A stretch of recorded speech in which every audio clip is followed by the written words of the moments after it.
Okay, now we're back. Now what we're going to do now is take the opportunity to use the basic principles that we studied in the earlier tape, and now we're going to take advantage of those principles and actually apply them to playing the instrument. Now, before I go any further, I just want to make sure that you understand that those principles are so emphatic that now when we begin to use them, I am going to deliberately play some things correctly, some things wrong, so that you can hear the difference and see, and you can match it up when you try it. I deliberately have not done any playing so that the warm-up will take place right before your eyes, and you'll see as the sound begins to correct itself. I'll do one or two, not arpeggios, but what we're going to do now is, as I said at the beginning, we're going to start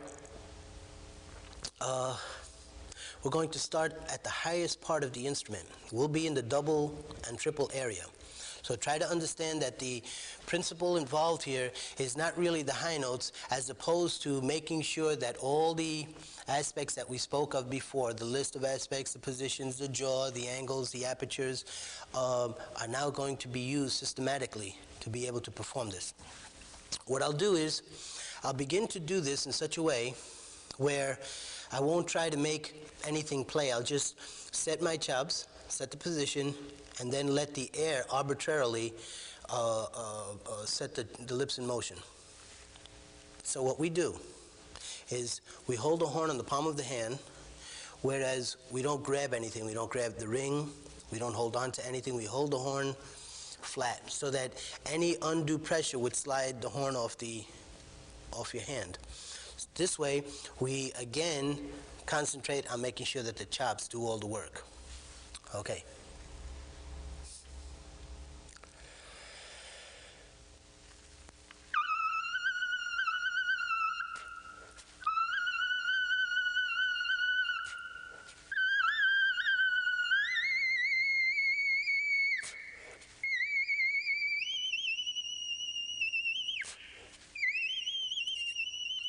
Now, as you can see, we're into the triple area.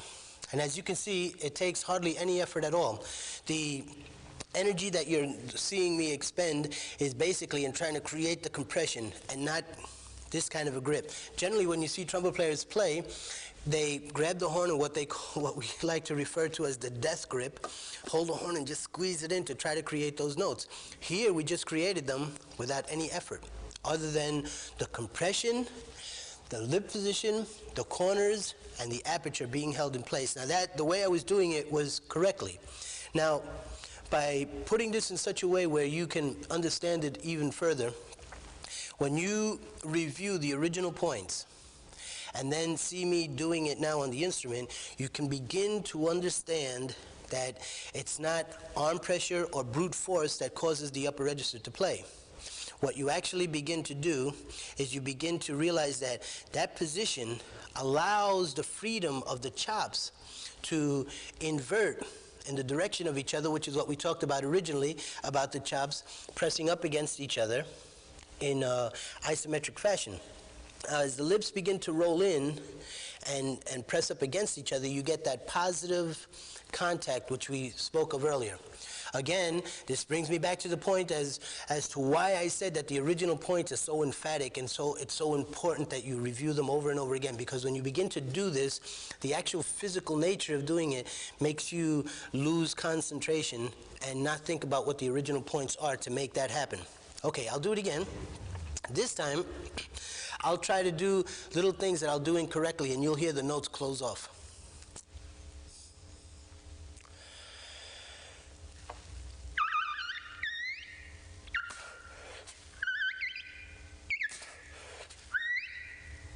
What I'm doing there is that when I play the note, I'm actually closing the teeth. And when I close the teeth, that interrupts the airflow into the chops. Now the chops can no longer vibrate freely because the teeth have taken up that space. They've closed off. The lips are not receiving the air, and so naturally they can't vibrate freely to be able to change registers and contract in the direction of each other, so that the note can be a free flowing note. I'll do it again. This time I'll do it correctly, keeping the teeth open.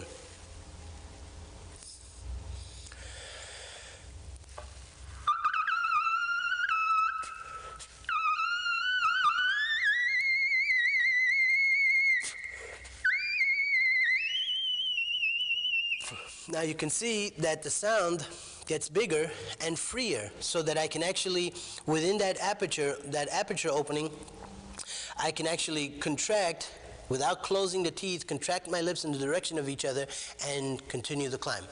Okay, now, in this particular exercise, we don't pick any note. There isn't any specific note that we're trying to get here. What we're trying to do is reach the formation of the uppermost extreme of the instrument. And you might say at this point, well, wait a minute, that's great, but anybody could squeak a note. Well, the idea is, at this point, yes, that's what we're trying to do, squeak notes. We're trying to get something that sounds like a static, almost like air whistling through a crack. Yes, that would be correct. And if anyone said that it's, if anyone watching it would come up with a conclusion like, well, that's staticky and it doesn't make any sense. Well, to the untrained ear, yes, it is. It would be staticky, and it would be some kind of silly thing that you wouldn't be involved with.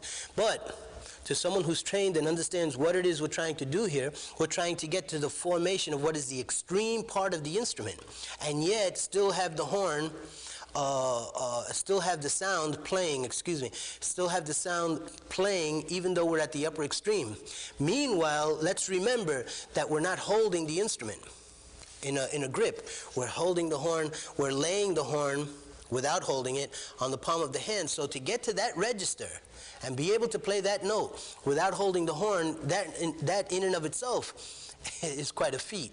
But here's the thing. Now I'll demonstrate the opposite. If someone said to you, wait a minute, what's the point of doing that exercise? Well, as I said before, what we're trying to do is reach the extreme. Now I'll hold the horn on the palm and play in the low register with a loud volume, which you might say, well, wait a minute, you can do that, but what about the low register? Which is the automatic question. Let's get to that. I'll play the low register and middle register.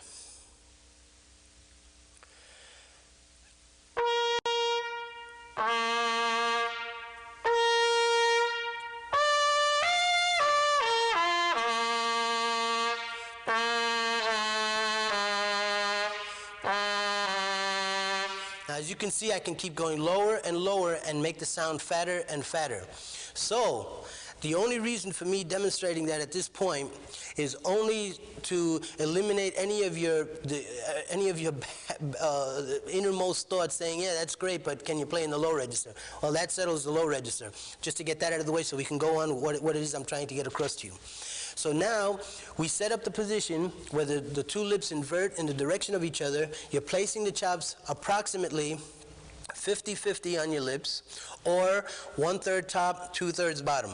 My personal case, I prefer the 50-50. But depending on the type of lip formation that you have, the teeth setup that you have, the structure of your teeth, you may have to make a slight alteration, but very minor, depending on the type of teeth and or formation that you have. Okay, so as I said, we tried to go to the extreme register. So we stay in that triple area, and we would do that as an exercise. We would do that constantly, all day long. This is actually the key to this whole system, is this particular exercise, that what we call the statics, the cyclonics, the extreme vibrations, and the whole point is to create a free, open vibration in that register,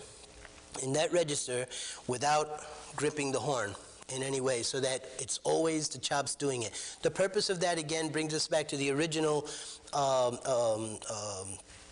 information, which was for the purpose of isolating the correct muscles that are working for us. If we grip the horn, then we're not really letting the correct muscles do their work. We're gripping the horn and bringing it in, and so whatever deficiency is happening inside in the muscular structure, we're overcoming it by arm pressure. So we come back to the position. We go now to the triples again.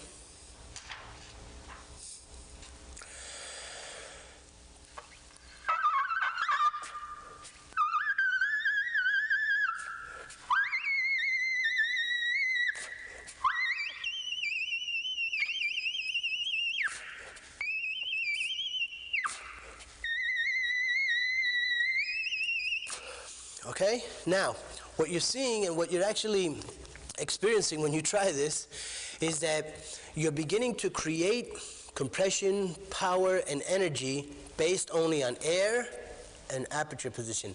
That's teeth and lip aperture. So when just for the sake of nomenclature, let's get that straight. When I talk aperture, I mean the opening of the teeth. When I say lip aperture, I mean the fact that the two lips are touching, perfectly lined up between that quarter-inch setting. That's an imperative and important factor that you should remember. If there's any munching and you push the bottom lip up too high, you get that effect. You see, this lip, the bottom lip touches the top teeth, that'll cause the vibrations to stop. If it goes down, then the top lip goes down and touches the bottom teeth. So you get that effect. And that also stops the vibration. So we need to keep the two lips between the teeth opening. We need to keep that 100% in mind no matter what you do. As you play, do it gently, do it easily, and constantly be aware of the fact that the two lips are between the teeth. So that's the original exercise, what we call the cyclonic statics and vibrations. There's extreme vibrations, and as I said, it should sound like air whistling through a crack. If you can't get it at the beginning, this is good. The reason it's good is because if it doesn't work, the more effort and energy you put into trying to make this position play, the more lip knowledge you will attain, the more flexible you will become, and the more knowledgeable you will become as to what it is that needs to take place behind the cup, behind the horn. From this particular exercise, now I'll go into another aspect of playing, and now I'm going to add the whole register. I'll start playing from the low and add the doubles, and I'll do all that on the palm as an exercise. I don't know if I should leave this aspect yet. I'm hesitating a little bit before I leave this particular point about the high register, starting in that register. Let me say this. Keep in mind that the purpose of doing that is not to give you high notes, although that's the benefit. But it's not to give you high notes. It's for the purpose of identifying the correct lip formation. When these notes are playing and you have that whistle or that static, whatever word you want to use, happening, then you know you are as far as you possibly can be in terms of contraction, in terms of lip formation, and in terms of free vibration between the teeth aperture and the lip aperture. And keeping that factor in mind, you can go on to the next step. Now, you should do this exercise at least 20 minutes to a half hour a day, every day. And before you leave your house, do that. I find sometimes that when I'm in trouble and I'm late for a concert, I have a show or something I have to do, bang, I just do that for 5 minutes and I'm ready for anything. I can play anything after that. But I try not to go a day without doing it because it's so clear and concise.